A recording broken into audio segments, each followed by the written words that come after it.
અંદર આપની શું રજૂઆત હતી? નગરપાલિકાની અંદર અમારે આદિનાથ સોસાયટીની સામૂહિક નગરપાલિકાનો એક હોલ આવ્યો છે. ત્યાંથી વણકરવાસ સુધીનો રોડ 2022થી મંજૂર થયેલો છે અને અંગે અમે અવારનવાર ખૂબ ફરિયાદો કરી. રાજ્ય માનવ અધિકાર આયોગમાં ગયા, RCM સાહેબને કીધું, પોલીસ ફરિયાદ કરી. આજ દિન સુધી રોડ બન્યો નથી અને એના કારણે કાલે સ્કૂલ જતી એક મહિલા એના બાળક સાથે ત્યાં ખાડામાં પડી. એ સિવાય 2 વડીલો પણ એ ખાડામાં પડ્યા અને આજે જ્યારે રજૂઆત કરવા આવીએ છીએ ત્યારે ચીફ ઓફિસર એકદમ અજાણ બને છે. એમને એ રોડની કોઈ ખબર જ નથી કે આવો રોડ મંજૂર થયેલો છે અને કરવાની છે કામગીરી. અને હવે કહે છે ફરી ટેન્ડર કરવું પડશે. એટલે જે 2022નો રેટ હતો અને આજે 2025ના રેટનો જે તફાવત છે એ નગરપાલિકાએ ભોગવવો પડશે અને એ ભોગવવો પડશે એટલે મને પબ્લિકના પૈસા વેડફાશે.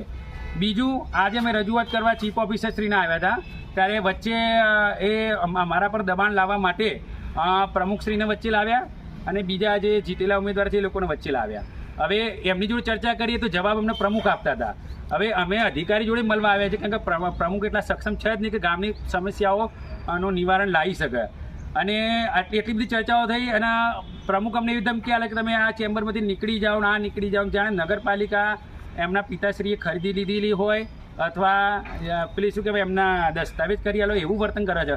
અને આ પ્રકારની ફરિયાદો અવારનવાર અરજદારે ભોગવવી પડે. જ્યારે પણ ચર્ચા થાય અને જ્યારે પણ એમનાથી કશું બોલી ના શકાય તો જવાબ ના આપી શકાય ત્યારે આ રીતનું વર્તન કરી અને કાઢી મૂકો. નગરપાલિકાના પ્રમુખની સત્તા ચાલે છે કે ચીફ ઓફિસરની ચાલે? આમે એવું છે કે બંને મિલીભગત છે. જ્યારે અધિકારી પર કંઈ દબાણ આવે ને એટલે પ્રમુખ છત્રછાયા બનીને આવી જાય છે. પણ હું પ્રમુખ જોડે મિટિંગ માગી જ નથી તો પ્રમુખે મિટિંગમાં આવવું જ નહોતું જોઈતું તો મિટિંગમાં આવી ગયા. બરોબર છે. અમારી મિટિંગ અમે ચીફ ઓફિસર ચેમ્બરમાં માગી હતી તો ચીફ ઓફિસર પહેલાંથી ત્યાં પ્રમુખના ચેમ્બર જઈને બેસી ત્યાં અમને બોલાવ્યા. એટલે આ બધું સુનિયોજિત છે કે ભાઈ પેલું શું કે એકબીજાને બચાવવાની કામગીરી છે. અને ગામમાં તમે જો આ જ્યારે નગરપાલિકા તોડવાનો કાયદેસરનો જે ઓર્ડર છે તો આ પથરા મંજૂર કરતી વખતે અધિકારીઓ અને જે ચૂંટાયેલા પ્રતિનિધિઓ એ લોકોને ખબર નહીં કે આ પથરા અમે જે મંજૂર કરીએ ગેરકાયદેસર આ જે પથરાનું કૌભાંડ છે 14 થી 15 લાખ રૂપિયાનું છે.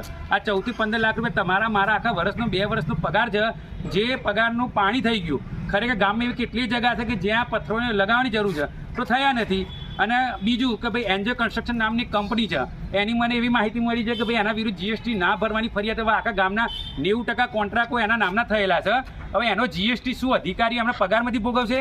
કેમ કે એક કંપની તો GST લઈને બેસી ગઈ છે. બરાબર.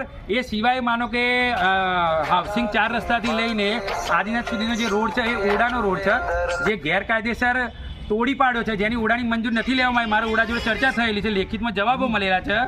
એ રોડ તોડી નાખીને પેલું શું કહેવાય જેવું તેવું કામ કરી નાખ્યું છે. હવે આ તેવું તમે નવું કપડું છે તમે ફાડી નાખ્યું રફુમાં